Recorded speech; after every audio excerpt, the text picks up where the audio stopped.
All right, welcome back. We are going to talk about Mod 4, which relates to Drive 4, which gets us onto our freeway. And so Bellingham, we have one major freeway that we get to experience, and that is I-5. So we're going to talk about freeways, construction, and service vehicles all today. So the typical term is freeway, interstate, whatever you want to call it. It's really a limited access highway.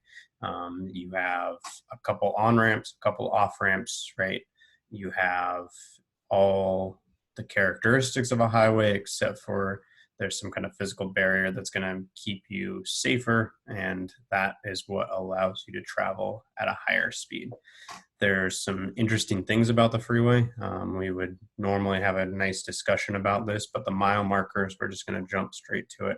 The mile markers you see on the side of the road, they're little green signs. Green is a guide sign. If we think back to Mod 1, those mile markers tell you how far from the southern border you are if you're traveling north and south. And then if they're running east and west, it tells you how far from the west side of what it started. So if you think about Seahome is exit 252. That exit number and mile marker coincide because Seahome is 252 miles from Oregon. And the nice thing about the exit numbers and mile markers working out to be, how many miles is if we're at exit 252 and we go up to exit 260 is the one that we want to take, then we can quickly know that that's going to be an 8-mile trip for us. Okay. And especially once you start kind of thinking about how long is it going to take you to get there, there wasn't always GPS in your phone. There wasn't texting when my phone or my parents had their first cell phone. So a lot of things have changed. And so planning how much time does it take has obviously become a little bit easier. But if you're thinking about, if I'm at exit 252 and I want to go down to exit 200, which is Marysville, right, it should take no more than an hour based on the distance you're traveling, right? Because if you can travel at 60 miles an hour, you can go 60 miles. 252 to 250 is 52 miles, so you should be able to get there. And way back when, they designed this whole interstate system, and the cool thing about the interstate system is it interconnecting a bunch of states. You have I-5 in Washington. I-5 in Washington. Since it ends in an odd number, it runs primarily north and south. You'll see that it kind of bends east and west a little bit, but you're running north and south all the way down. And then you have an I-15, an I-25, an I-45, 35, right? As you go across, those numbers get larger and larger. And Boston's equivalent to I-5 would be I-95, and it runs all the way down into Miami, right? So we have these odd numbers running north and south, and then on the West Coast, they start small. East Coast, they get bigger, which is just like the mile markers. West Coast, west side of that state, it's going to be small. East side of the state, those numbers are going to get bigger. And each state, the mile markers start over. So if we took I-5 and we got into Oregon, Portland is going to be however many miles it is from their southern border. So Portland's probably exit 300 or so, right? Once you get into California, up here would probably be exit 700 and something, because you're 700 miles to San Diego or that southern border. So yeah, it kind of resets for every state. Okay. If the freeway ends in a even number, typically it's zeros for the most part. If it ends in an even number, then it runs east and west. And if you've been to Seattle, we have I-90, which I-90 starts in Seattle, and you can follow this line all the way across. And it ends up ending in Boston. Now, since there's a lot more people on the Midwest and East Coast, you can tell that they have a lot more of a freeway system than us, right? There's not a lot in southeastern Oregon, right? Nevada doesn't have a whole lot other than Vegas and Reno. Those are their two populated cities, which Reno is going to be somewhere in here, right? So there's not a huge need for having that interstate system there. And so when you break it down from the interstate, then we could look at our state, and that's where you have state highways and US highways. US highways are usually a little bit bigger, they go a little bit farther. But then we also have just kind of local highways. We have 542 Sunsets exit. That's a highway that goes up to Mount Baker, right? Highway 9 is over by Nooksack area. So we have a bunch of different highways that are designed to move people quicker, right? The guide is a highway. Once you get past Walmart, it's a 50-mile-an-hour road. Okay, so our signs help keep it simple. Our biggest things that help keep it simple is, are we going east and west or north and south? And then how far are we going to go for each of those? Okay, so characteristics: high speeds up to 70 for our state. Some states it's different. It's divided by some kind of barrier that's typically concrete or a grassy medium, whatever that might look like. You've got multiple lanes. You're traveling in the same direction. It's only for motorized vehicles, wide shoulders. So if you get into a collision on a freeway, there's space on the side to get you there, and you have limited access, right? You're only able to get on and off in certain spots. You can't just get on the freeway anywhere. You have to get on at an on-ramp. Okay. Unlike the city, you have no intersections, no cross traffic, railroad crossings, parked cars, stopped cars. Sometimes you'll get some stopped cars if you're in Seattle, but that's because of traffic, not because they're parking. You'll have no pedestrians, and again, it's that limited access. You get on in a certain spot and you get off at a certain spot, and then you're using other roads to get to your final destination. Okay. This is something Bellingham doesn't have yet. If you get into the Everett area, Seattle area, Tacoma area, they're called ramp meters, and it's an on-ramp, so getting on the freeway. And what it does is just like any other traffic light. It's red and then will flip to green. This traffic light does not have a yellow. It's there, but it will never light up. And this little white sign tells you exactly what to do. It is one vehicle per green light. So it just kind of helps flow traffic and get traffic on when the main freeway is busy. So you'd come to a stop at your red light, just like you would with any red light. When it turns green, you get to go, and only one car gets to go, and it just cycles green to red very quickly, so only one car is going. Okay, so here's your guide signs: north and south, odd, east and west, even, mile markers starting at the southern and western borders, right? If you're going east and west, you're counting up. Spokane's like exit 270 on I-90. So Seattle to Spokane is about 270 miles or so, right? The exit numbers coincide with the mile markers. The exit number will also have a street name, right? 252 is our exit number for Seahome, but the road that you're exiting to is Samish Way, right? Just like 250 is Old Fairhaven Parkway, right? So you have a street name, but also that exit number, so you can judge distances.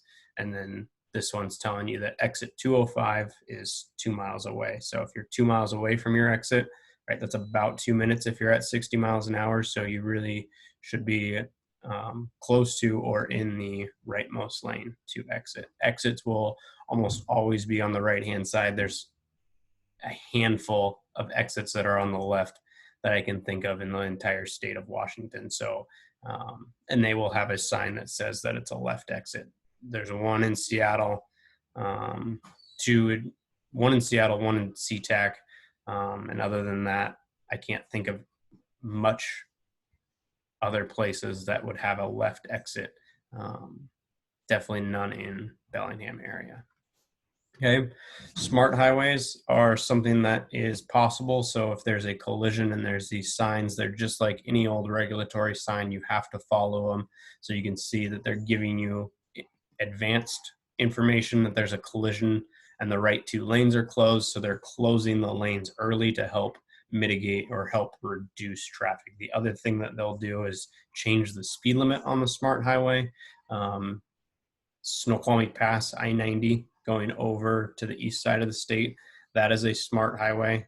They have different speed limits based on the weather conditions. So in the winter, sometimes the speed limit is going to be 45. In the summer, it could get all the way up to 70. It just kind of fluctuates with not only traffic, weather, but what is kind of going on, and they have control. And so if they have a speed limit sign posted differently than what's on the side of the road, then you follow what you have seen here. Okay. And the signs, right? Signs keep it simple. X means closed. Green is good. So open lane, merge left, merge right, or merge left or right, right? Say there's a collision in the center lane and they can't move it out of the way, then they would just try and shut down one lane and have two lanes move by this way, two lanes move by that way, making sure to keep everybody safe, not only the ones involved in the collision, but people passing by as well. Okay. Warning signs coming off the freeway. This is one of the trickier parts of the freeway as you get used to driving at that faster speed, right? You've been at 60. We get up into Ferndale, the speed limit 70, right? And you get used to that faster speed. And so then we have to adjust down when we do take our exit. And so there'll be warning signs that this curve is sharp and it won't feel like you're going that fast. But we need to make frequent checks of that speed to make sure that we're safe for that curve, right? Exit 2B is going to be down on the southern end. This is down in the Vancouver area. The blue H stands for hospital, right? 35 miles an hour. And anytime you're coming off the freeway, there's another important sign is you're coming to a stoplight, right? So we want to be nice and smooth into that stoplight. So making sure that we're a safe speed for the corner so we can see and look through our turn. And then, right, if cars are getting backed up for the stoplight, then we also might be slowing even more to make sure that it's safe, right? We still have to be able to see in the distance that we can stop so that we don't hit anything to our forward. Okay, carpool lane is this left lane. There's a solid white line with a white diamond. And what that means is buses is the first symbol, and cars with two or more people can be in it. Okay. And this is to encourage people to drive together, because if everyone, right, if say all these people rode with somebody, everyone in the right four lanes, if they all rode with one person, then there would be half as many cars on the road, right? And then there wouldn't be as much traffic. Now, obviously, coordinating carpool takes some time, especially if you're going to and from work. And so that is why they've given a full lane dedicated to those people traveling with two or more people.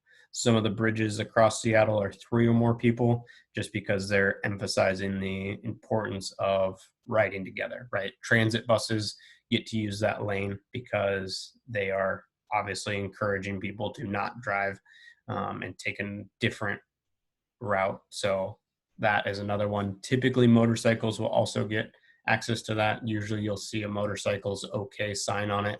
They don't have to have two people, but it is much safer for a motorcycle to be either all the way on the left-hand side or all the way on the right-hand side, because people who do not check their mirrors or check their blind spot very well, that motorcycle can get lost. And so that's one of the reasons why motorcycles, even though there's only one person on it, they get to use that left lane or the carpool lane for that purpose. Okay. Express toll lanes is something else that is on I-405, which is the freeway that goes through Bellevue. If you're trying to get a reference to where that is, what it looks like is just like this.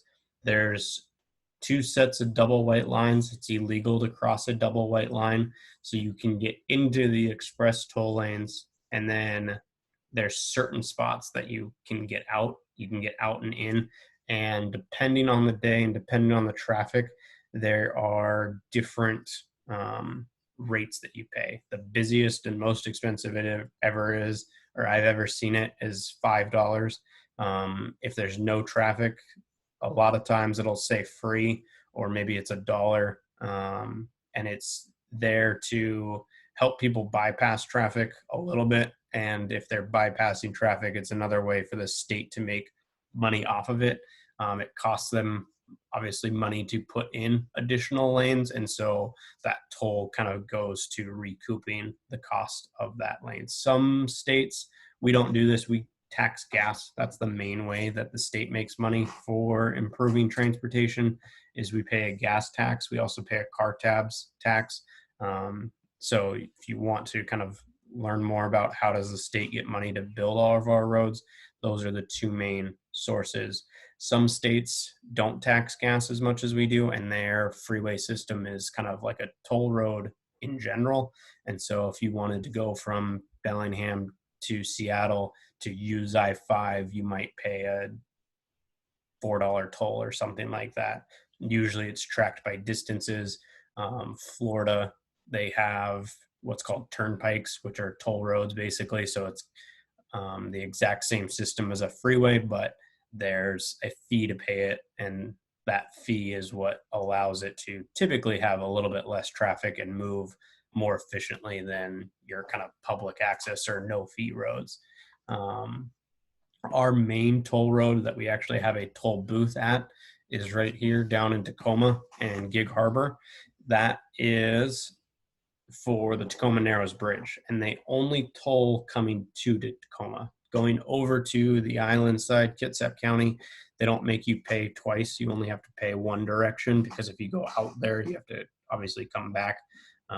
So that is a toll road, and they have booths that you can pay cash, you can pay card, but they also have that same system that you can have what's called a good to go pass that scans it. That's what this sign is talking about, is if you have this good to go pass, it's from WashDOT, it scans it, and then your toll is taken out automatically from an account that you set up. So yeah, it has a toll road because the Tacoma Narrows Bridge collapsed and they had to rebuild it. So to recoup the cost of rebuilding that bridge, that toll is the way that the state wanted to go about getting that money.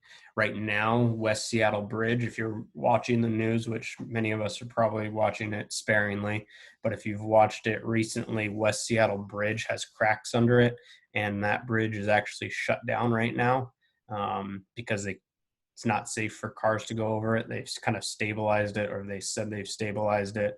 But I could see them having to fully replace it. And if they replace that bridge, I could see them coming up with some kind of tolling system for it, because it's going to cost a lot of money to replace that bridge that spans from Seattle to West Seattle. So something interesting, if you want to kind of look at it, it'll probably take 2 to 5 years before they kind of get all of that up and running, but kind of a interesting thing in transportation if you are interested in that. When we're driving on the freeway, there's kind of a couple things that we really want to be looking for in terms of zone. And the first one is just making sure that we have that 4-second following distance. Okay, if we look at this picture, you've got that 4-second following distance. You can count.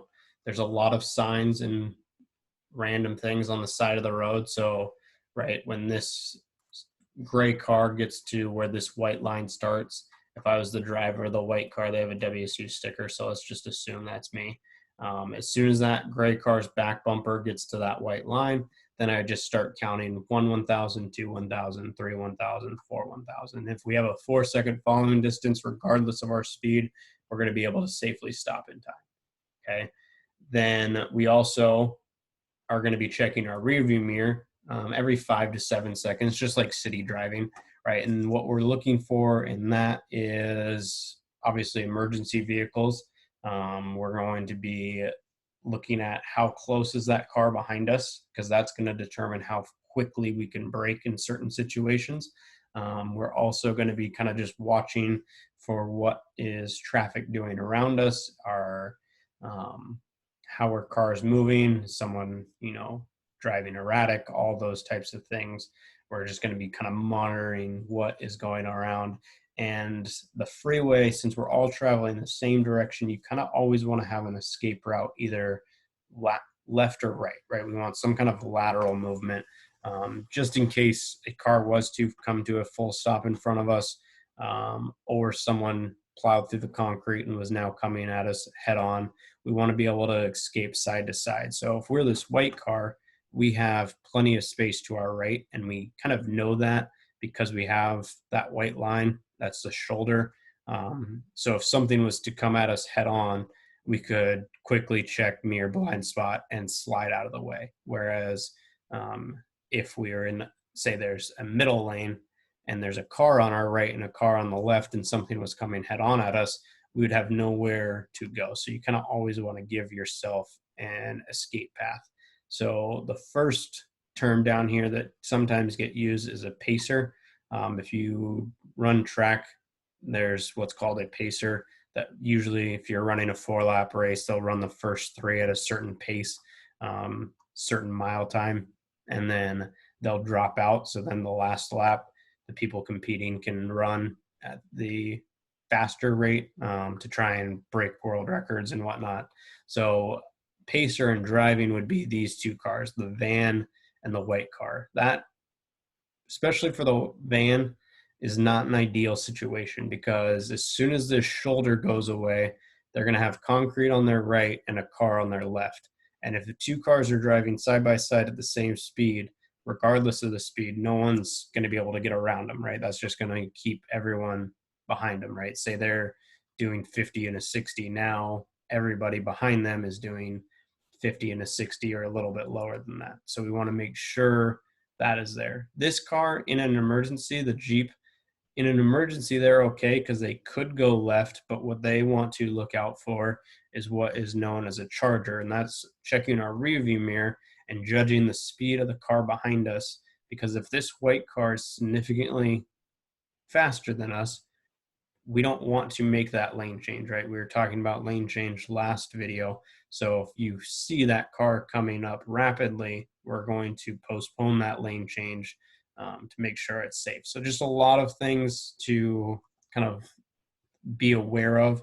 Freeways are kind of nice once you get used to it because you don't have intersections, you don't have stoplights, you don't have any of those dangers, but that also kind of gives people a false sense of security that they stop checking zones. So on the freeway, it's so critical that we're checking what's happening in front and behind us.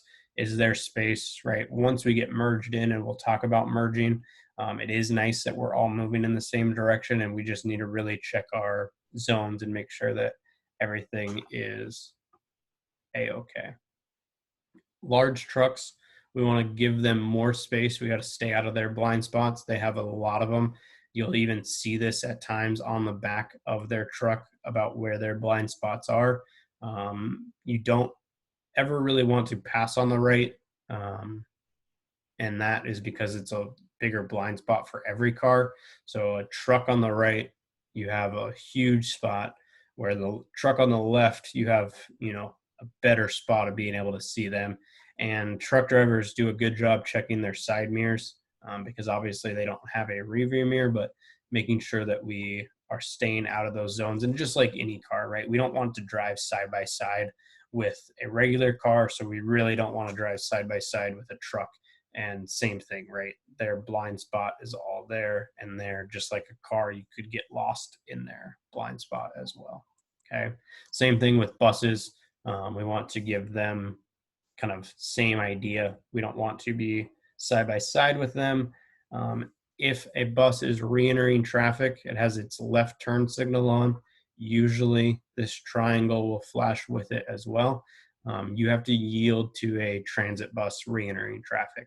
If both hazard lights or flashers are flashing and they're stopped on the side of the road picking people up, if it is safe, you can pass a transit bus. Okay, they're stopped picking people up. That's why they have their flashers. But as soon as that flasher goes to a left turn signal, then you have to let them in. And that is a state law to yield the right of way to a transit bus. Okay.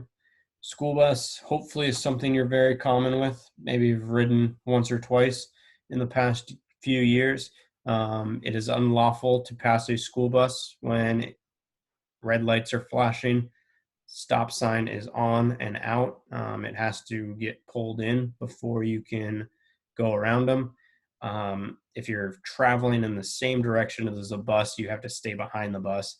This Jeep, as soon as that arm gets pulled in, the kids are out of the way, then that Jeep could continue forward. There's very rare cases that you could pass a school bus when its lights are flashing.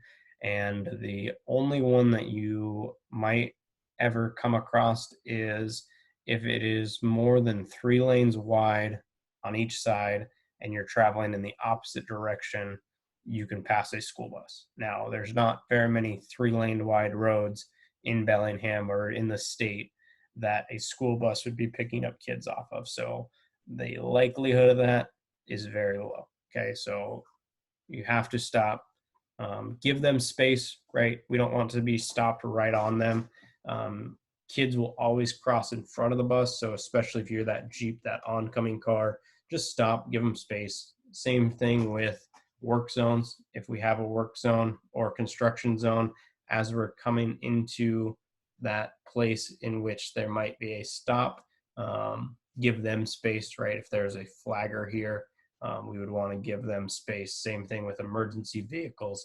Give them space. Let them do their job. Okay, if we're 5 minutes late, 10 minutes late, oh well. We have to give them the respect and space that they deserve because they're risking their life standing on the roadway. There's a lot of highway patrol construction workers that are killed unnecessarily every year because people act reckless in a work zone or around emergency vehicles. And so that is one of the reasons why the state implemented this law recently. It's called the move over law. And that is if you see any lights, police, fire, ambulance, tow truck on the right-hand side of the road, okay, they have a traffic stop, they're helping somebody, you have to move 1 lane away from them. So if they're on the right side of the road, they're stopped, you have to move out of that right lane into the middle lane or left lane, whatever that looks like. If you're unable to get out of the right lane, you have to significantly slow your speed, which in Oregon is 20 miles an hour. Washington doesn't have a deadline of what significantly slow your speed is, but if you're on the freeway and it's 60 and there's a police on your right having someone stopped, you need to move into the left lane or you need to be going 40 or less because they are in close proximity to you. Just like in residential driving, the smaller the space, the less speed, right? If you have something, a hazard on your right, you need less speed. Okay, plain and simple. Okay, so getting on the freeway is going to look something like this. There are 3 sections of an on-ramp: the entry ramp, acceleration area, and the merge area. Identify the gaps and holes in traffic for the best place to merge onto the freeway. Accelerate to match the speed of traffic and position. Okay, notice they're accelerating. They haven't even really started checking, and that's perfectly fine because we cannot merge until that white line goes dashed. Position yourself next to the gap you intend to use. So find our gap. Begin your merge just past the gore point Small. to ensure that you have enough time to safely complete your merge. And we're in. After you enter the freeway, use good searching strategies. Check your rear zone and cancel your signal. Find a gap with enough space. Signal at least 5 seconds before merging. Check your side mirror to ensure that you still have an appropriate gap to merge So into. finding that gap, now Check it's your blind spot solid to white. make sure you still have It's no space. longer there, and merge in. Okay, and that's why drive 3 we do a lot of lane changes so that we're ready to lane change onto the freeway. The faster you're going, the less wheel movement you need, and that's something that you kind of just get a feel for as you drive. And so again, drive 3, when we do our lane changes, you'll notice that now if we're at 35, just a slight rock of the wheel. When you're at 60, right, you need even less wheel. If you try and turn a quarter, you're going to be 4 lanes over before you know it. And so the biggest thing is obviously finding that safe gap and getting in. The second part of getting on the freeway that's so important is we want to be as close to 60 or the flow of traffic as possible, because if we're coming on that on ramp and we're at 35, all the other cars are still doing 60 on the freeway, and that gap is not going to hold. It's not going to be stable, because if we're going 35, this car next to us is going 60, we're just going to keep getting passed by car after car. So we want to get as close to that flow of traffic up to 60 as smoothly as we can. And that's actually going to make it easier to merge into the freeway. Some of you might be a little bit nervous getting all the way up to 60, at least for maybe the first time getting on the freeway. But trust me that merging, as long as you're comfortable with that lane change, if you're up to 60 or that flow of traffic, merging is going to feel a little bit easier for you. Okay. Getting off the freeway, it's going to look something like this. Plan ahead and know which exit you will take. Move to the correct lane for the exit. Okay, we'll let this truck pass, and this sign is important before it goes away. Is you have an arrow on this lane and you have an arrow on the right lane. The right lane says exit only. Since they both have arrows, they both exit. Maintain your speed until you are on the exit ramp. This solid white line, you can't change lanes now. Notice that this camper was in the second most right lane. They can continue on the freeway, or they could have exited. Okay, it doesn't matter what they choose, but the rightmost lane you have to exit.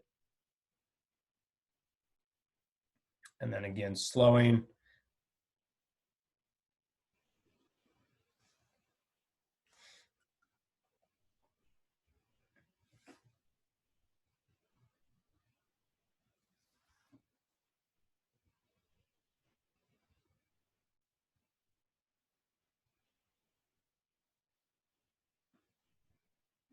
Okay, and when we get off the freeway, we want to keep our speed.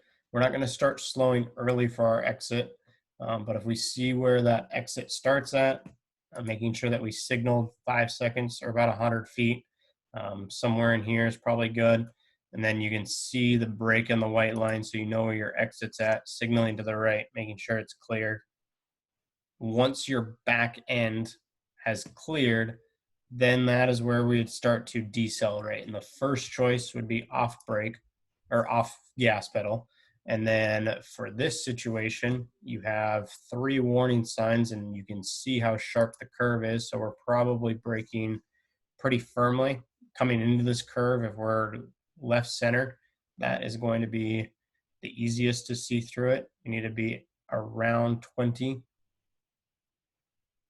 for this curve. So they're going to slide over to lane position 2. They've reduced that speed. And then looking through your curve. And then coming out straight in lane position 1. And then we'd stop for our red light. Okay, so getting off the freeway, keeping speed until that back end clears. And then once that back end clears, then we can start to decelerate. And again, you're going to be coming into some kind of stop sign, stoplight, maybe a roundabout.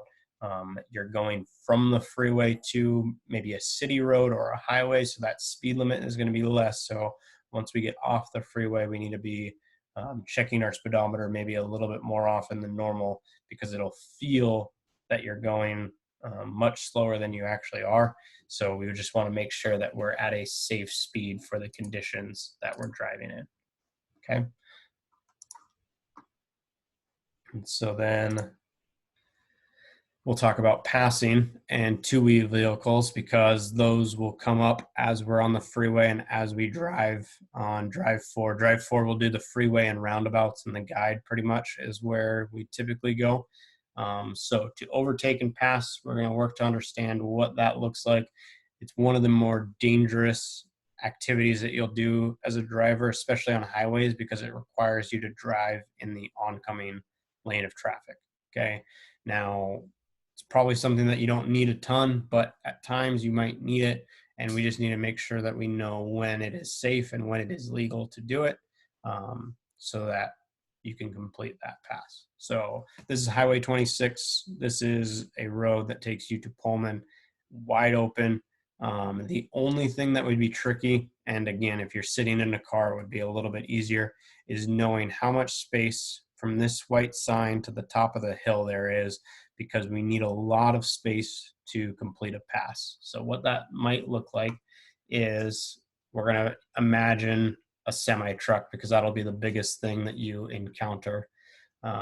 If we are at 60, it takes 24 seconds to pass a 90-foot long semi truck moving 10 miles an hour slower than us. That's a total of 2,100 feet or 7 football fields. Okay, which that is just the time it takes to pass, right? If an oncoming car is also coming at 60, they need that much space to complete, because you're both traveling at each other. So you almost need to be able to clear a full mile to make sure that it is safe to pass. Because when we pass, we're not just going to cut off that car that we come in. We need to make sure that it is a safe lane change back to our side. We also don't want a car coming head on at us and that space closing quickly. So if it's not safe, we shouldn't be doing it. If you don't know, don't go. So making sure those things happen. That's why freeways are nice, because you'll have multi lanes. Highways will typically have passing areas, particularly the large hills. Semi trucks tend to go slower on hills because of the amount of weight that they need to get up it. So they'll have what's called a truck lane or passing lanes added in to make sure that it is safe to do so. Okay. Here is the law. It's ROC or RCW 46.61.110. The driver of a vehicle overtaking other traffic proceeding in the same direction shall pass on the left at a safe distance. That is the biggest part of this law, is that the person doing the passing needs to be the one doing it safely. Okay. Passing on the right can only happen under 2 conditions: when the vehicle overtaken is making or about to make a left turn, and the roadway is unobstructed, or there's sufficient width of 2 or more lines of vehicles lawfully moving in the direction of being traveled. If there's a solid white line, you cannot cross a solid white line to pass on the right. Okay. Passing on the right leads you to also danger, because if 2 cars are turning left, they could do that at the same time. But if you're passing on the right, the car turning left would be turning into your lane of travel. So that is why it's usually never done. But there are a couple circumstances which this law is kind of vague in what that might look like. So you have to be fully aware and making sure that it is safe for all. Okay. Solid yellow, no passing. Dashed yellow, passing when safe. If one side is dashed, one side is solid, the side with the dashed gets to pass if it is safe. Some signs that you'll see: no passing zone, this triangle pennant. The only time you'll have a road sign on the left-hand side is typically that no passing zone. And it's on the left-hand side, so you know where it ends, because if you're passing a car, sometimes you can't see the road signs on the right-hand side of the road. So when we get to passing, or if you ever get to passing, you have to make sure that it is safe. You have to make sure that you can safely judge the speed and distances, and then you should never be passing around a hill or curve. It's dangerous to do an intersection, right? Railroad crossings are not a place that we can pass. Intersections, even if you're not passing, even a lane change is dangerous in an intersection, because people are anticipating you staying in that same spot. So we will never switch lanes in an intersection, nor should other drivers in that case. Okay. on drive 4 will also have you back into a parking spot. So not only will we get on the freeway, we'll do some roundabouts, but we'll also kind of work on some of our backing skills, right? We backed on drive 2, we backed on drive 3 with parallel parking, and then we'll back into parking spots just to kind of continue to work on those skills. So we don't have to parallel park every time, but we're still doing the same maneuvering so you get comfortable, okay? So advantages, you can get in and out of tighter spaces. It takes less time once you are comfortable with it. Better view while leaving the space. It avoids you backing into traffic. If you ever go into a parking lot and just watch for 20 minutes, you'll probably see someone trying to back out of a space and someone trying to drive forward down the parking lot and have a lot of close calls or almost collisions based on that person trying to back out. Others will let you into traffic if you don't have to back out in front of them. You're just driving forward. Usually people will let you in, especially like busy things like after a basketball game or football game and you're trying to leave. If you have to back out in front of someone, it's going to take you a while to get out. Less risk of hitting someone or something or being hit, right? That backing part, you could get hit. And so what it looks like is just like this. You're going to check your area, signal to the right, we'll back to the right hand side. So we're still on our side. We want to be about 3 feet from where these lines end. And we're going to get to the spot that we are looking down the center of the space. And where the yellow line is the space that we'll park in. And to do this, we're going to target 45 degrees to our left. We're going to then turn all the way to the left as we roll to get to that 45-degree angle. It's real easy in the traffic safety cars. When you're sitting here, there's that back pillar, that C pillar. It gets blocked by this white line, the line that we're trying to park in. Once you get to that spot and it's blocked, you know you're at a 45-degree angle. Okay, if you can still see that white line, you need to keep going to the left as you drive. And then you get to here, shift to reverse, inch backwards. As you inch backwards, you're going to turn your wheels all the way to the right and then back to get your back bumper with the curb line, which is usually the door handle of the back seats door, okay? Two-wheel vehicles, this is in Bellingham. They have their own area, right? They have a bike lane. They also have been introducing bike boxes. In front of the red car, it says wait. In front of the green car, you can see it says here. That is your stop line. Okay. Yes, there's also a white line up here. That is for the bicyclists. The reason for this is it's much safer for bicyclists to travel together. In a bike lane is going to be even safer. And so at a red light, they want bikes to kind of group together because that's what's going to be safest for them. Okay. This is in Seattle area, right? Having all those bikers together makes it much easier for drivers to see them. Obviously, us as drivers, we're checking our mirrors, we're checking our blind spots. We're going to be able to see them. That's also another reason why the green boxes are painted green, to show that they are for bikes. They are not for cars. They're not for anything else other than bicycles. Okay. We don't have these yet. Some bike lanes are both directions. So not only traveling in the same direction, but you can have the opposite direction. They're going to be a lot wider. Typically, they'll get protected by concrete at intersections, but they don't have to. Something like this, you can see your bike lane. And then if you notice, that bike lane ends and then they are in your lane. And so once they are in a driving lane, you have to follow a bike just like you would follow a car. So the city of Bellingham has been putting a lot of bike lanes in, which is actually convenient because then they have their own lane, the driving has their lane.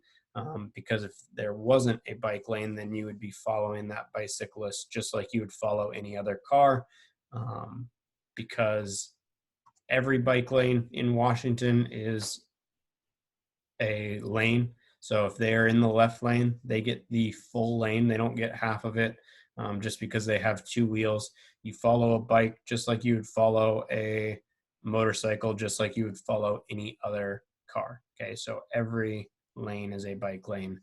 This is a common design for a right turn, is you have a bike lane that goes dashed and then the bike lane continues. If we're trying to turn right, we have to clear this space when it is dashed, and we can only come into that right turn only at this dashed section. Okay, so that is a smog, that is a checking to make sure it is clear. Right, anytime we make a lane change or anytime we move horizontally, we're always checking for cars, bikes, pedestrians. So especially on a lane change here, we're looking for that bike because we're crossing that bike lane.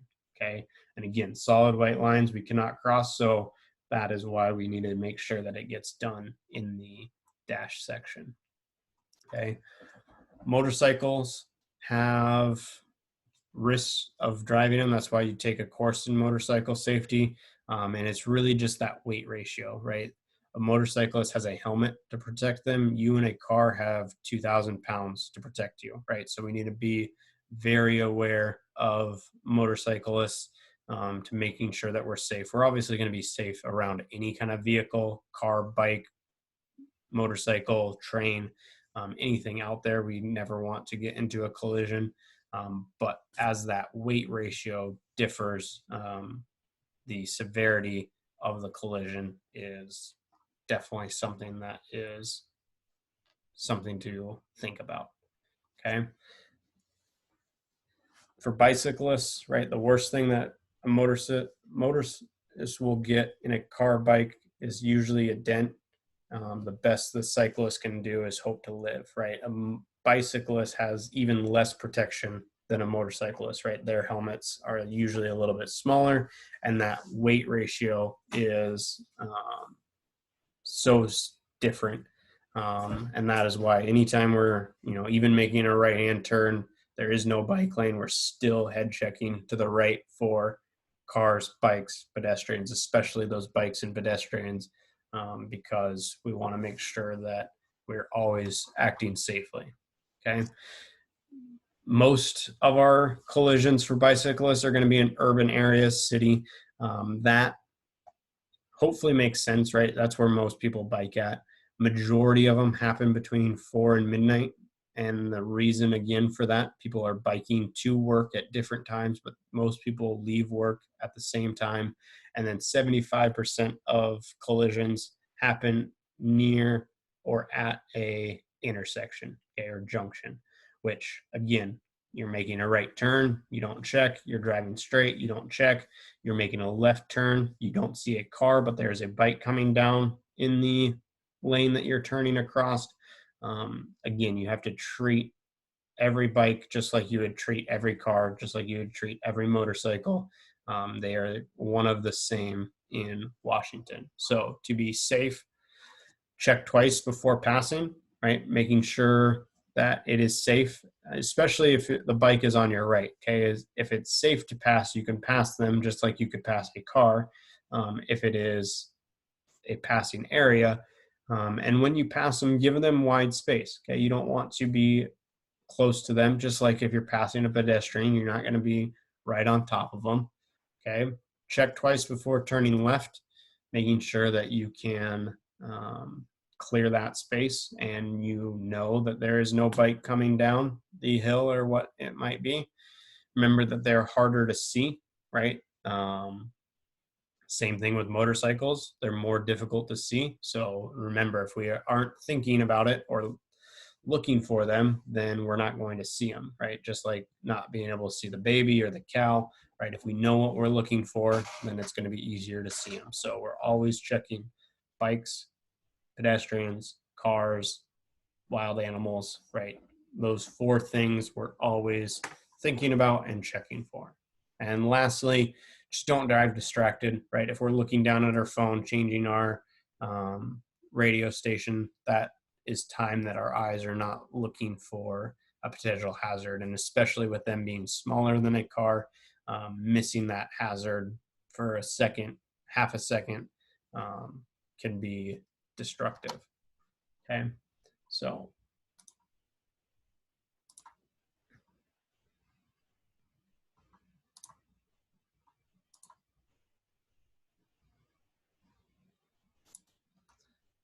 This motorcycle applies to bicycles as well. But we're going to watch one about motorcycles and interacting with motorcycles.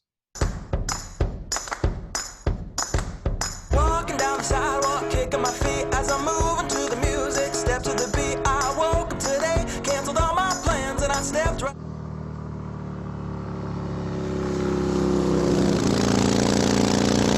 Yeah, so lift me up. I'm moving on, singing and dancing while I play my song. Yeah, I'm having a good time, keeping it going. Come on.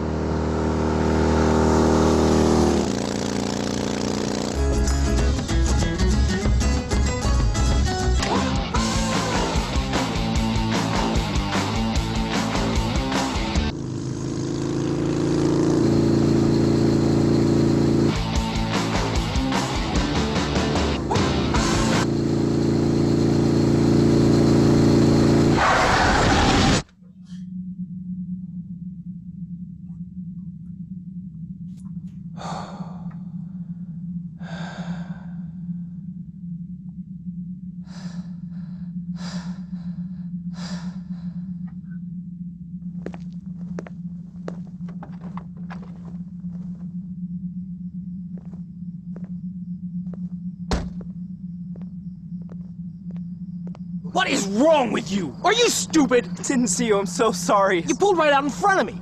What, you didn't see that big bike with the bright headlight shining right at you? I'm sorry. Yeah, a lot of good that does me now. I can't believe this. I gotta show you some things, kid. And you need to listen. Listen good. Don't forget anything that I'm gonna say. No, I won't. I won't forget. I don't think we got much time. Get in.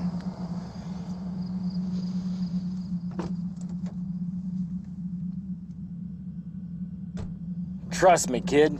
Just hit the gas and keep going left.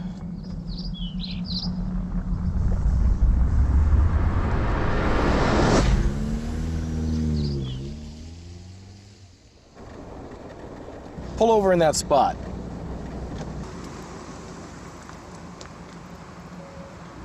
See those cars and trucks coming towards us down the road, kid?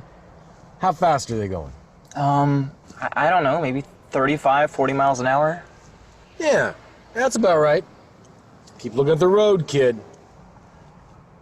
Now, see that motorcycle way in the distance? How fast is that going? I have no idea. Keep looking. I have no idea. It's hard to tell. Exactly, kid. Exactly. That bike is much smaller than a car. You get me, buddy? Much smaller. Makes it tough to judge its speed and distance. You see where I'm going? Whenever you see that single headlight or two headlights close together, you have got to give it some extra space. Simple rule, kid. Look twice. Before you ever pull out, before you ever do anything around a bike, you have got to look twice. Look twice. Got it. All right, back out on the road, kid. Follow that bike.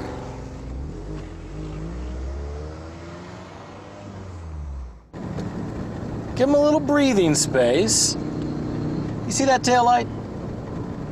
How big is it? Looks pretty small from here. Exactly. And you know what else? Because those taillights are always on, It's a heck of a lot harder to notice when they put on their brakes, especially in the daytime. See what he did there? Moved his bike over so he can be seen by the car ahead of him. It's easy enough for a car to get lost in a blind spot, even easier for a motorcycle. That's why you have to be sure there's nobody there before you ever change lanes. Something tells me we don't have a lot of time left, kid. You're doing good. Might be hope for you yet. Take a left up at the next light.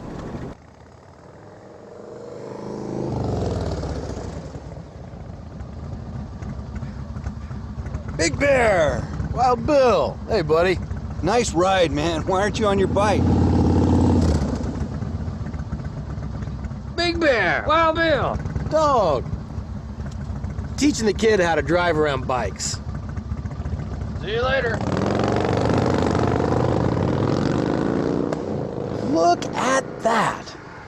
Bikes accelerate so much faster than cars, and they brake faster than most cars too, so don't ever get too close. We gotta get back. Motorcycles are vulnerable around any kind of car, kid. A little dent for you could be something horrible for us. Doesn't matter who's at fault, the rider always gets the worst of it. I got it. Serious injury or even death. I got it. Seriously. I got it, Big Bear. Call me Randy, kid. Randy? Big Bear fits you better. Your name's Randy, huh? Since the day I was born. Since the day I was born.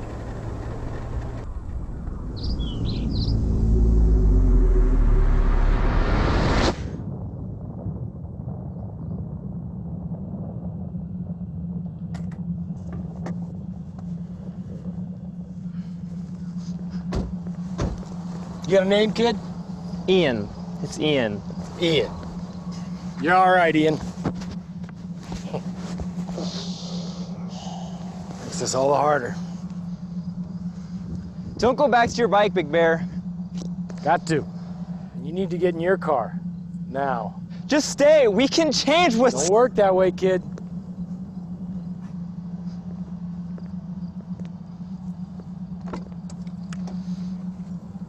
Ian, remember, look. Look twice. I got it.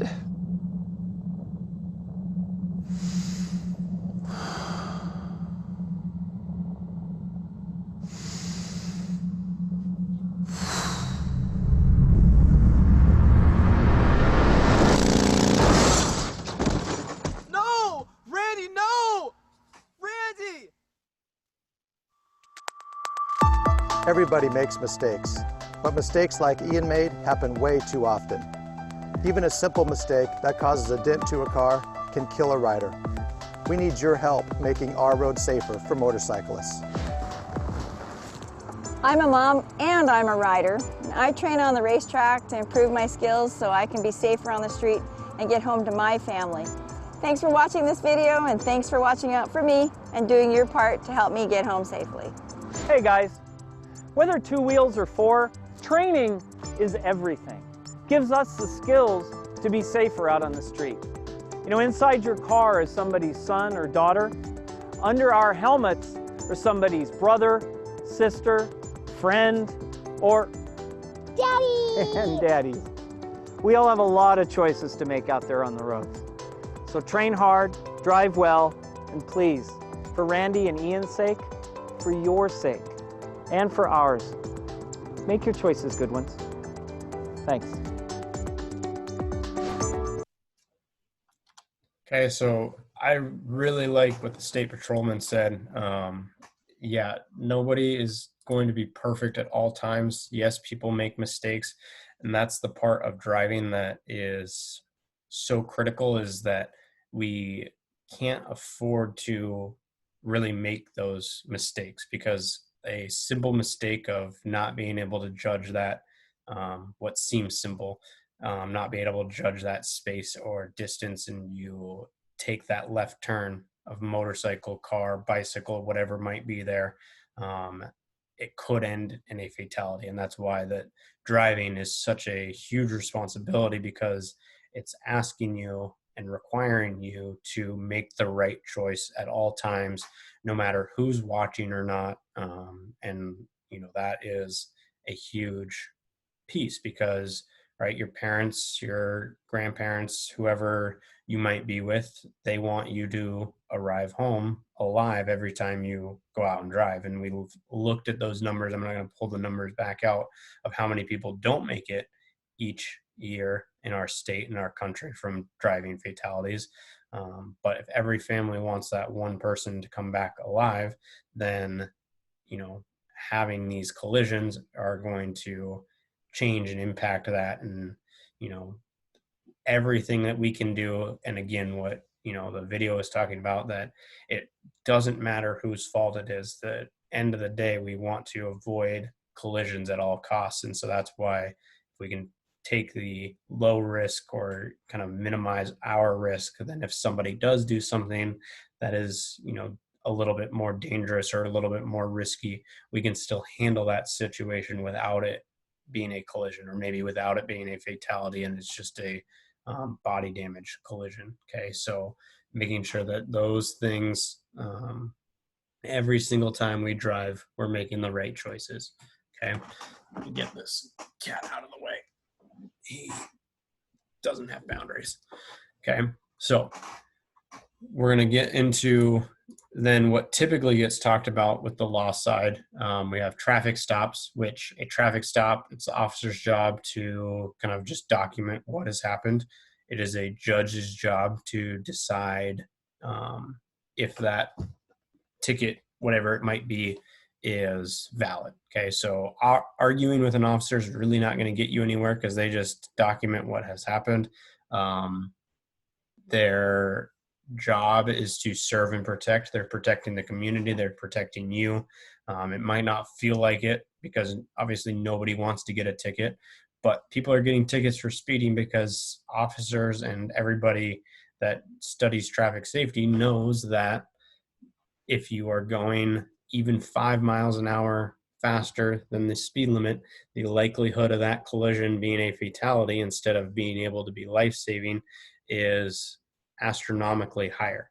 I've been able to listen to a trauma nurse talk about this, and she works with a team of 13 nurses and doctors, and she never thought she would get into traffic safety, but in her line of work dealing with trauma and serious injuries, most of her patients coming in were teenagers or adults that were involved in traffic collisions.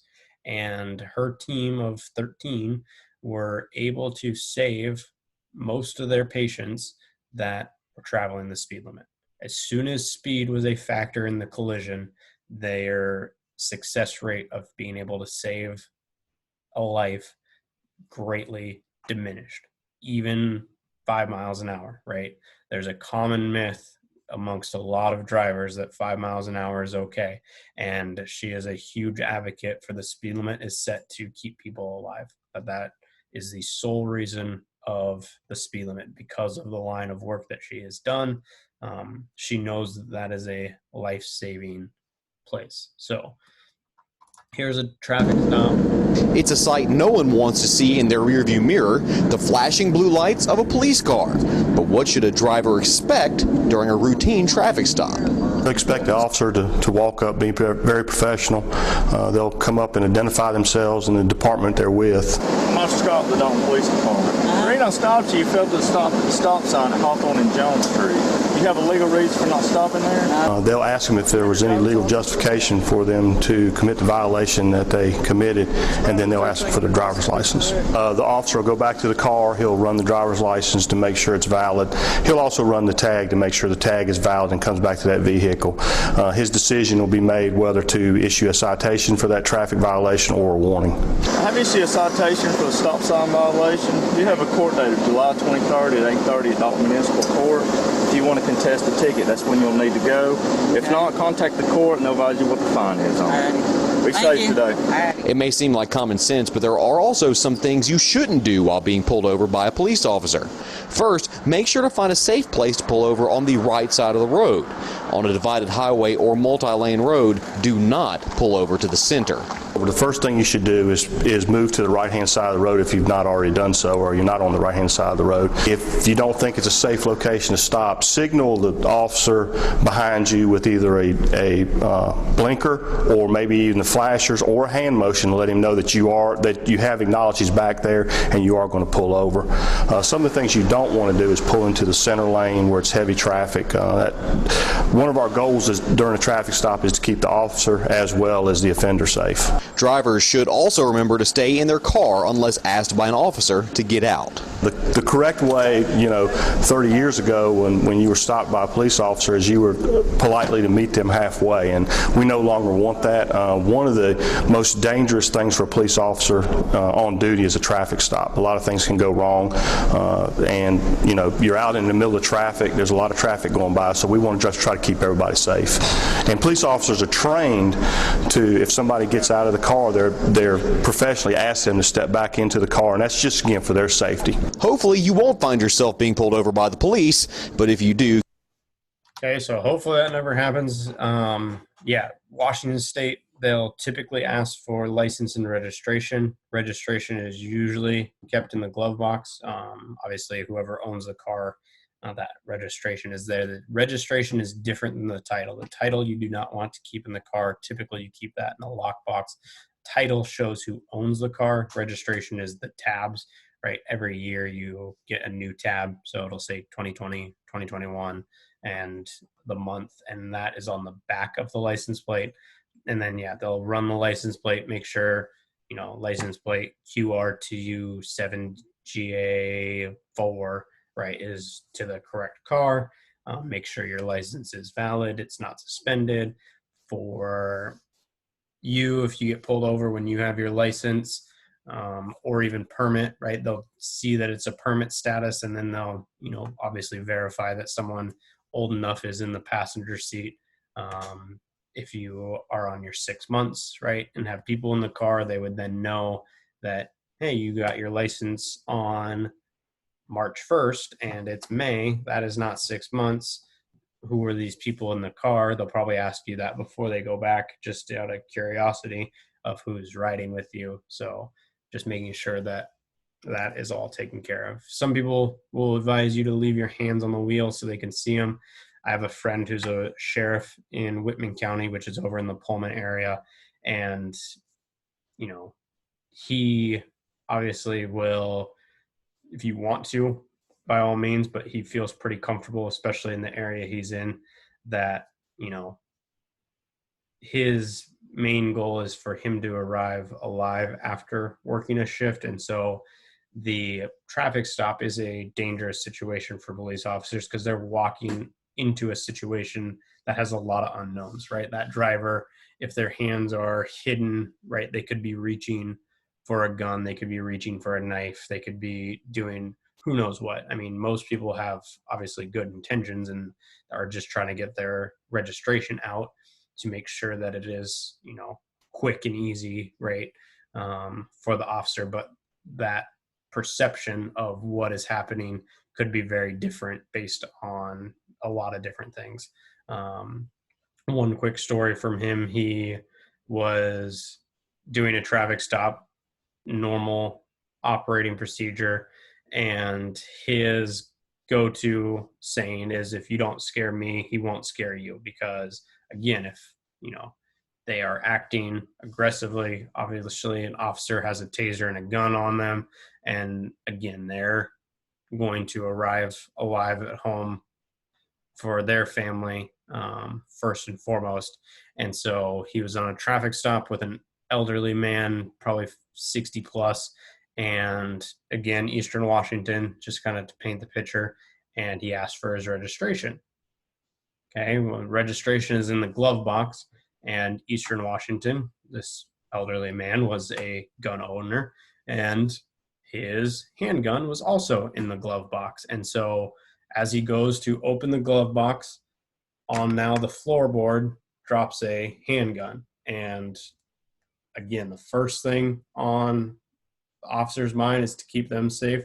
His first reaction is to pull his gun, because if there's a gun in a gun, he's going to make sure that it is safe. Now, the elderly man didn't reach for it, didn't do anything for it. But again, right, that is something that could be seen as an act of aggression. So we just want to make sure that we're aware and, upfront with what's going on.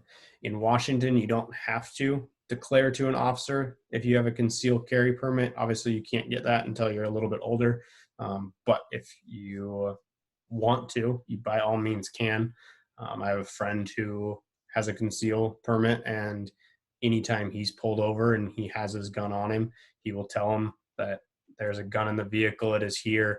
Sometimes they'll say, thank you, don't reach for it, or they will ask him to get out and kind of go through the process of unloading it before they do that. But most of the time he's found that just him in telling them that there's one and where it's at, the officer's been perfectly fine, and they understand that, you know, having that kind of common ground conversation first off is a lot easier than maybe the surprise of it dropping on the floorboard. Okay, so traffic stops.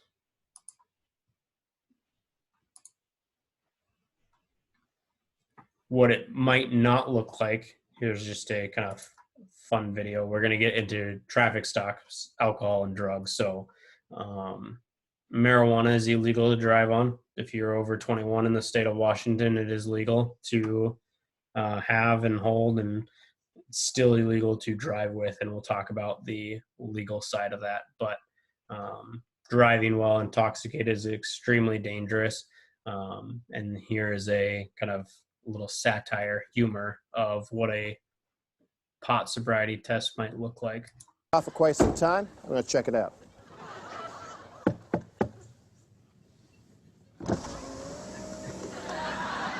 Excuse me, have you been smoking any pot today?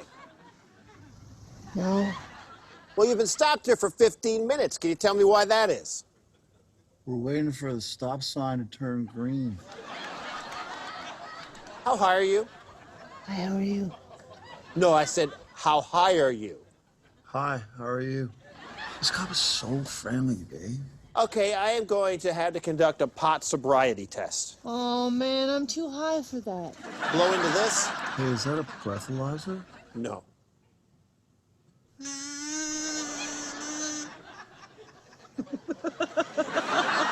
Okay, now I'm going to ask you a few questions to determine your ability to drive. Why is a pizza box square when the pizza's a circle and all the little slices are tiny triangles? Whoa. Which of these two snacks would you prefer? Chips or the cookie dough? Step out of the car, please. Let's go. Please, don't drive high. We're getting cookie dough all over the back of our cruisers. A message from the Royal Canadian Mounted Police. Okay, so no, there's not obviously going to be cookie dough and Doritos. Typically with marijuana, it's some kind of breath analysis and or blood analysis. Since it's been a little bit newer than alcohol, it's not as streamlined. Alcohol is typically a sobriety test, which is a coordination and a breathalyzer, and that breathalyzer is fairly accurate.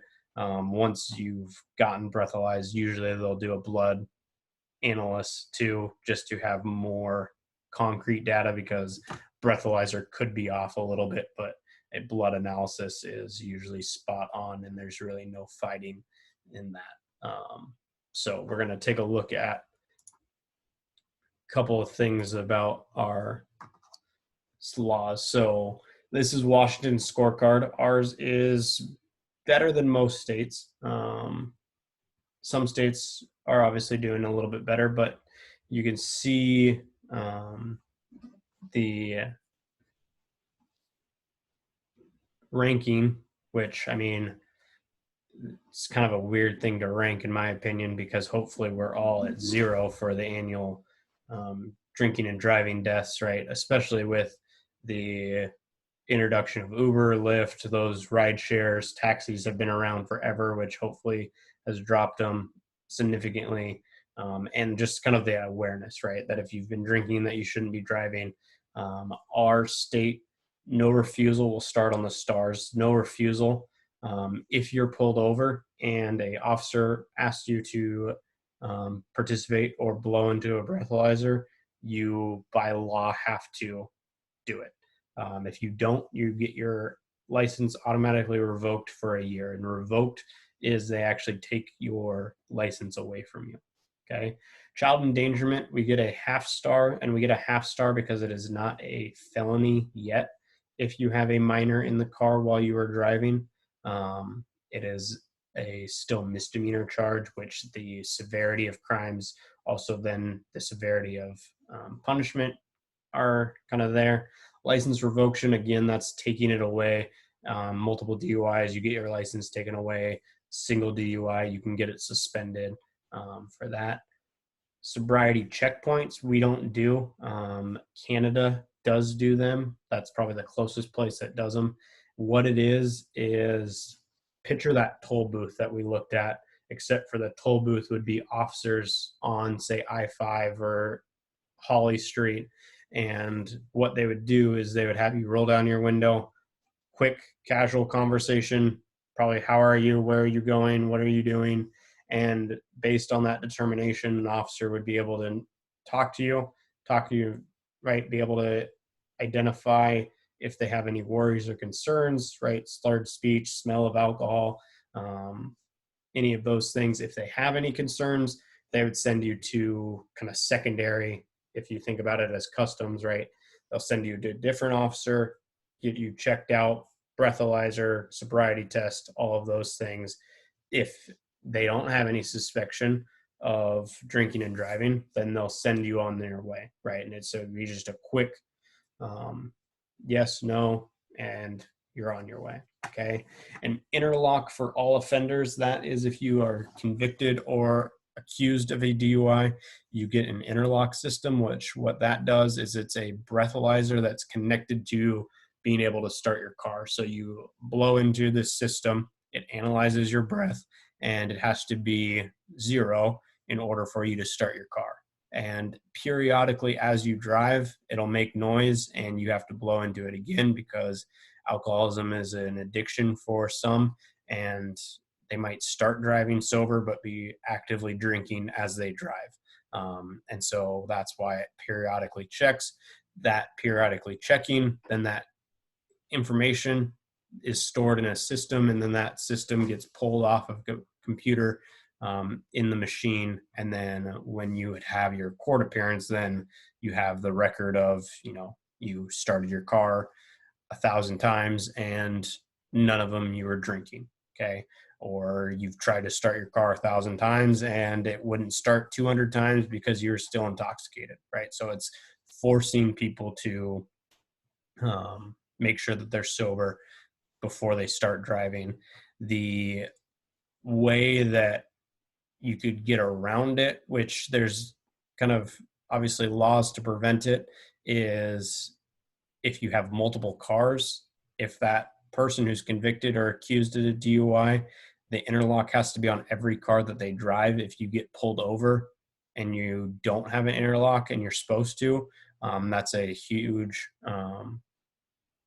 fine, felony, charge, misdemeanor probably, not felony, that would happen. But again, that would be the person would have to get pulled over for an officer to discover that they truly needed an interlock.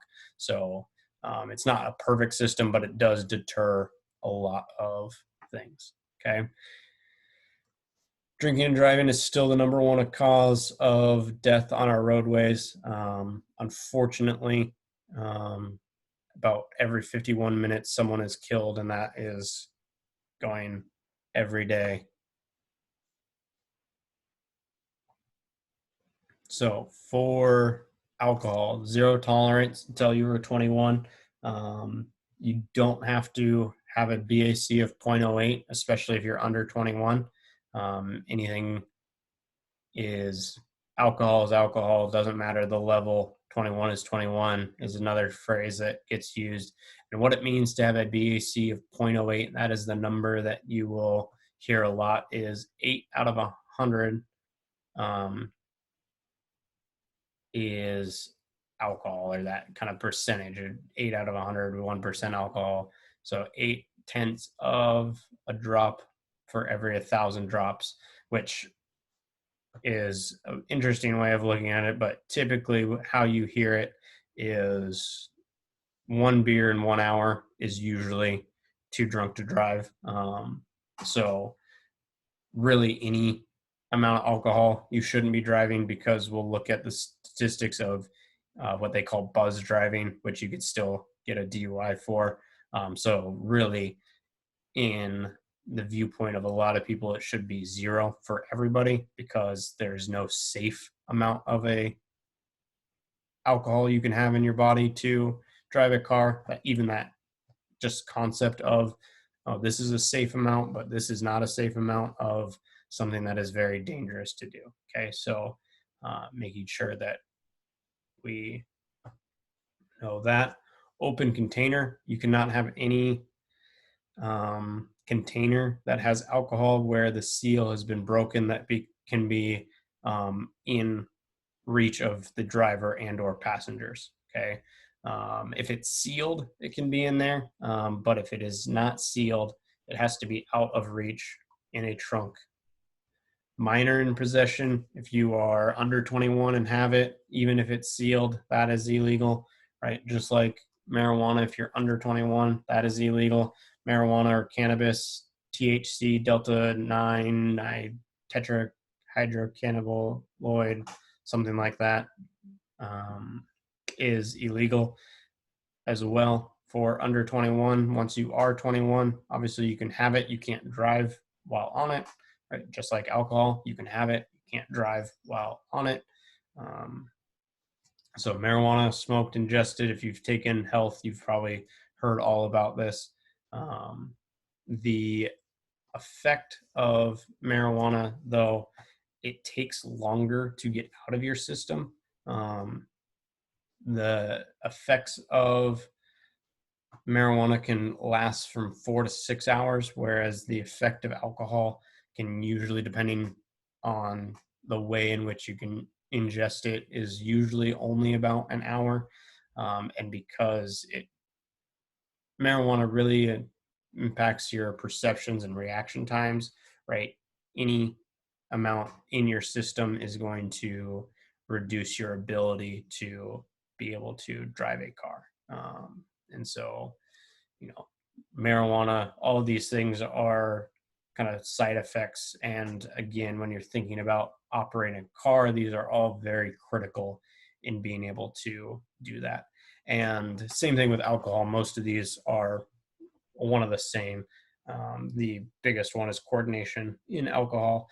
And an important thing to know about alcohol is alcohol doesn't impact your coordination first. It impacts your judgment, which your judgment is your most important skill, which the walk a straight line, say the alphabet backwards, right? Those are, yes, cognitive tasks, but that is a farther down the impact than your judgment and safely identifying risks. So just because you can walk a straight line doesn't mean that you're sober to drive a car. And that's, again, why a lot of people will say 0, it should be 0 for alcohol, regardless of the age, because any amount of alcohol is going to lead to riskier behavior based on people's judgment.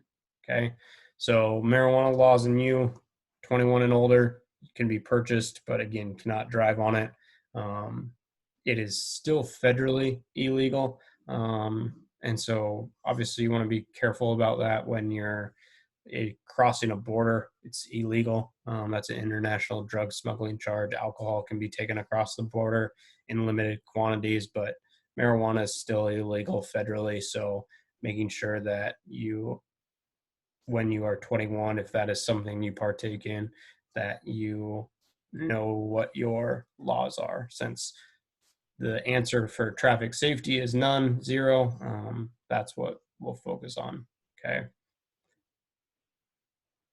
So DUI, you can get a DUI for any drug that is taken that impairs your ability to drive a car. That is most commonly alcohol and marijuana. Those are the 2 most common DUI citations in the state of Washington. It could also be meth, cocaine, right? Any other drug. The part that gets a little bit tricky is even cold medicine. Okay, if cold medicine affects your ability to drive, that is considered a drug and you could get a DUI for it. So knowing what you're taking and how it impacts you, you need to make sure that you do that before you start driving and putting yourself and or others at danger, because any drug is a drug. Just because it's safe for you to take to keep you alive, say common one is, say, allergy medicine. Okay, most people don't have adverse side effects to allergy medicine, but if you do, then it might not be safe for you to drive based on how that impacts you. Okay, implied consent. This is where you have to do the breathalyzer if an officer believes that you're intoxicated. Here's the law number that we were talking about earlier, the revocation. If you don't do it, they take away your license. And then negligence driving is usually kind of hand in hand with a DUI. If they suspect that you've consumed alcohol but they cannot prove it, they could give you a negligence driving charge, because they might not have enough for the drug charge, but you're still operating in an unsafe manner for that. So just to be aware of that. And so we're going to watch a quick video and put this into perspective a bit. Okay, hopefully you never get yourself into a situation where you or others are drinking and driving, that you have some kind of responsibility about that and making sure that that does not happen. And I like this video because it really impacts people in a number of ways, right? Every 52 minutes, someone dies, and you don't think it's going to happen to you until it does. And then when it does, right, that is usually when people start to act or react. And so if we always have that in our mind, and, you know, we do our best effort to be safe and everyone else does that, then that'll help everyone be safe. What's up, man? Tonight we have new information on the 26-year-old driver who crashed into a St. Johns County deputy, killing him. My name is Chris Cadilla. I'm in prison for DUI manslaughter, and I'm sentenced to 15 years. I think about the man that I killed in the crash all the time. I kind of try to replay the scene in my head and see where things went wrong, but mostly I just think about him and his family. I hope that I'll stop people from drinking and driving, thinking twice about the next time they want to get in the car.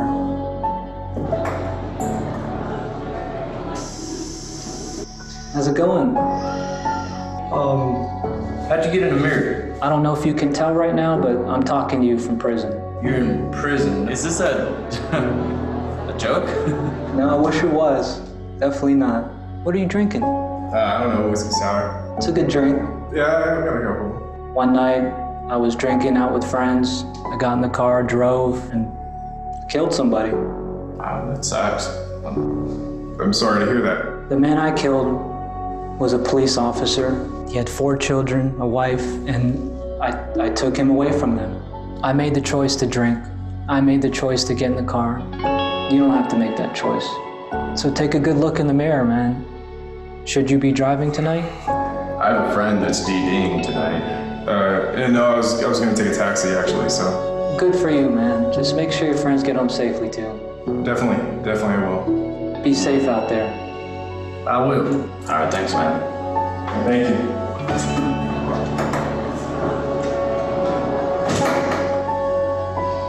Okay, so again, one wrong error can lead to a lot of pain, discomfort, heartache, not only for him, but for that family. I liked that video because it shows you that perspective from the other side, that one decision impacts so many people, and that kind of not only physical toll, but that emotional toll, even on the person who, you know, committed the crime, and, you know, how they have to live with that. The family has to live with not having that father around. And so just always, right, think twice, make sure that you're doing the right thing at all times. to be a safe driver, not only for you, but also for those people around you, okay, and the community as a whole, okay? Typically, the 3 things that teens struggle with is lack of scanning, too fast for conditions, and being distracted. Recently, the teen alcohol fatality and collisions have started to drop. About half of your collisions don't involve any alcohol at all, which is a good trend. Okay, most of the time, or in the past, that has been kind of a direct correlation, but now it's more our analysis of risk and analysis of what is safe and that decision making of what is safe. And then obviously that distracted piece comes hand in hand with what is safe, being distracted by something inside the car or outside the car. And again, being distracted inside is just as dangerous as outside.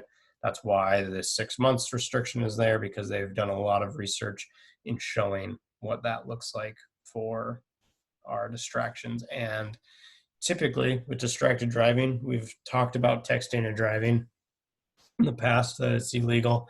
We'll watch JC's video, so we'll not do that one again. But what we want to talk about is our attitudes and emotions, because that is really what impacts most of our driving, is how do we perceive situations, how does that all play out. And so typically with attitudes and emotions, the first thing that we think about is road rage or angry drivers. And the best thing to do is to disengage physically, emotions, mentally, and just kind of what they do is them and what you do is you, and you can only really control yourself, and just to disengage, because getting cut off and yelling and screaming and arguing with that person isn't going to change those actions. And you know, there are times that road rage escalate to guns being pulled, collisions, all sorts of things can happen for it. So it's just best go your separate way. I know it's hard to separate your emotions from that situation, right? We get angry, we get upset, we want to kind of retaliate and get back, but the best thing is going to be to just kind of separate yourself from that situation as best you can, to make sure that you stay safe. Because yeah, I mean, you think it might sound crazy for someone to pull a gun, but before the outbreak, back in January, February time, there was a cycle of 1 week that down in the Seattle, Tacoma area, that there was 3 road rage incidents that someone pulled a gun and either pulled it and showed it or actually pulled it and shot it, just because of some thing that happened on the roadway that people got angry. It escalated, and you know, something fatal could have happened. Nothing did, but definitely could have happened. So here's a little PSA of maybe how it looks when people get angry and they drive, and might kind of remind us to kind of separate ourselves mentally and physically. Oi,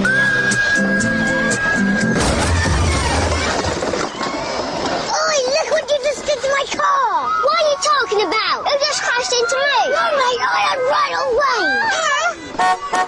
Move over, I can't get through! Just overtake them, you idiot!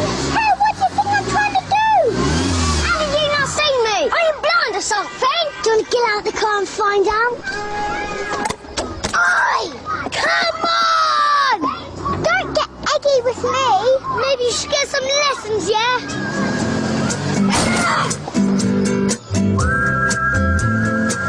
Blimey girl driver!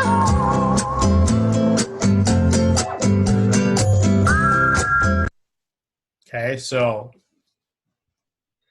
stay safe, stay smart, right? It's not going to change how that other person acts if you try to tell them that they're doing something wrong, right? Even me driving down the road, if someone cuts me off and I try and explain to them that they need to see both headlights in the rearview mirror, that's not going to go well. Even though I teach traffic safety, that person's going to continue to do what they do, and we just are going to keep ourselves low risk to handle those situations as they arrive. Okay. One more that, again,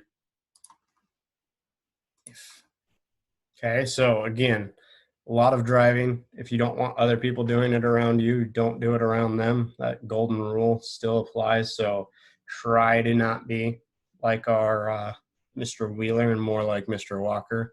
And again, right, if you notice things that people are doing that you don't feel safe or comfortable about, right, make sure that you are in that same boat, that you're not doing it. And if, you know, everybody acted safely around everyone, then that likelihood of collisions or even angry drivers would significantly go down.